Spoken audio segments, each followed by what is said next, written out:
छठ पूजा के लिए यमुना नदी में लोगों ने डुबकी लगा दी है। दरअसल आज से नहाय खाए के साथ छठ पूजा की शुरुआत हो गई है। छठ महापर्व को लेकर के लोगों में खासा उत्साह देखने को मिल रहा है और इस बीच छठ पूजा के लिए यमुना नदी में लोगों ने डुबकी लगाई है। मैली प्रदूषित यमुना में पूजा करने के लिए दिल्ली की जनता अब मजबूर है। नहाय खाए पर सुबह से नदी में स्नान करने पहुंच रहे हैं श्रद्धालु और ऐसे में दूषित यमुना में डुबकी लगाने के लिए श्रद्धालु मजबूर हैं। छठ के लिए प्रदूषित यमुना नदी में लोगों को स्नान करना पड़ रहा है। तो बड़ी खबर आपको बता दें, मैली प्रदूषित यमुना में पूजा करने के लिए मजबूर है दिल्ली की जनता। नहाय खाए पर सुबह से ही नदी में स्नान करने के लिए तमाम श्रद्धालु पहुंच रहे हैं। छठ पूजा के लिए यमुना नदी में लोगों ने डुबकी लगाई है, आस्था की डुबकी, लेकिन मजबूरन इस प्रदूषित और मैली यमुना में ये आस्था की डुबकी लगाए जाने के लिए दिल्ली की जनता मजबूर है।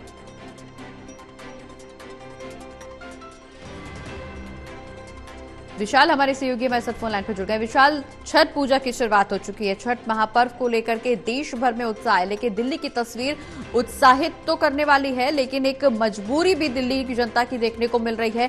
तस्वीरें जो हम अपने दर्शकों को दिखा पा रहे हैं उससे साफ तौर पर सरकार के प्रति नाराजगी एक जनता की निकल करके सामने आ रही, क्योंकि मैली और प्रदूषित यमुना को लेकर के पिछले लंबे समय से राजनीति जरूर देखने को मिल रही है। सरकार यमुना की सुरक्षा के लिए, स्वच्छता के लिए तमाम दावे जरूर कर रही है, लेकिन आज जो तस्वीर सामने आ रही है वो बेहद चिंताजनक। मैली प्रदूषित यमुना में डुबकी लगाने के लिए तमाम श्रद्धालु मजबूर है और तमाम श्रद्धालुओं ने, तमाम लोगों ने मैली और गंदी यमुना में ही डुबकी लगाई है।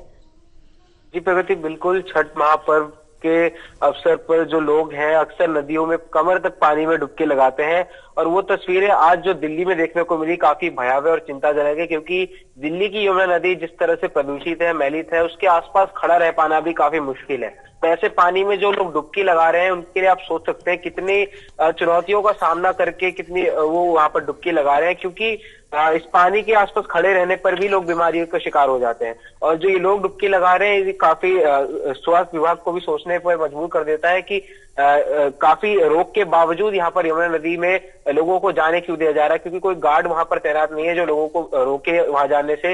लोग अपनी आस्था के लिए, अपने भाव श्रद्धा के लिए वहां पर डुबकी लगा रहे हैं और ऐसे में पूरी आशंका है कि लोग बीमार भी पड़ सकते हैं। बिल्कुल विशाल, जिस तरह की तस्वीरें अभी निकल करके सामने आ रही, निश्चित रूप से बेहद चिंताजनक तस्वीरें, न सिर्फ दिल्ली सरकार के लिए बल्कि स्वास्थ्य विभाग के लिए भी, क्योंकि हालिया तस्वीर हमने देखी थी जब दिल्ली बीजेपी के प्रदेश अध्यक्ष वीरेंद्र सचदेवा यमुना में डुबकी लगाने के लिए पहुंचे थे। यमुना की साफ सफाई को लेकर के उतरे थे। युद्ध स्तर पर तैयारी बीजेपी की तरफ से देखने को मिल रही थी और डुबकी लगाने के तुरंत बाद उनकी तबीयत बिगड़ गई थी, सांस लेने में परेशानी हो रही थी, उनको कुछ दिनों के लिए अस्पताल में भर्ती भी कराया गया था।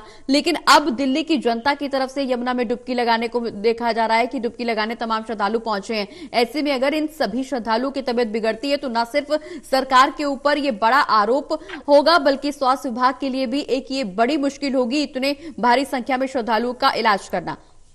बिल्कुल, ये प्रशासन पे काफी बड़ा सवाल खड़ा होता है, क्योंकि जब दिल्ली भाजपा अध्यक्ष वीरेंद्र सचदेवा ने डुबकी लगाई थी उसके तुरंत बाद उन्हें काफी बीमारियां हो गई थी, रैशेज, खुजली जैसे, उन्हें आर्मल अस्पताल में भर्ती तक कराना पड़ा था। अब ऐसे में जब जनता, आम जनता डुबकी लगा रही है, उनका कहना है जनता का कि वो अपनी श्रद्धा के लिए, अपनी आस्था के लिए कुछ भी कर सकते हैं और उन्हें पूरी उम्मीद है कि छठी मैया उन्हें कुछ होने नहीं देगी। लेकिन क्या ये सरकार इसके लिए क्या कदम उठा रही है, क्या कर रही है? इंतजाम जरूर किए गए हैं, कृत्रिम घाट बनाए गए हैं, लेकिन उन घाटों में अभी तक पूरी तरह से पानी नहीं छोड़ा गया है, जिस कारण उन्हें मजबूरन जो श्रद्धालु है उन्हें यमुना नदी में ही डुबकी लगानी पड़ रही है। और जो तस्वीरें कालिंदी कुंज घाट से हमने आई वो काफी भयावह है, क्योंकि जहरीले झाग वहां पर बना हुआ है पानी में और उस झाग में खड़े होकर लोग डुबकी लगा रहे हैं। उससे आप अंदेशा लगा सकते हैं कि आने वाले दिनों में जरूर स्वास्थ्य संबंधी समस्याएं भी इन भक्तों को हो सकती है, क्योंकि जो पानी है काफी प्रदूषित है और वहां पे आसपास खड़े रहने पर भी लोग जो है बोलने में दिक्कत जैसी सामना करना पड़ रहा है और जो डुबकी लगा रहे हैं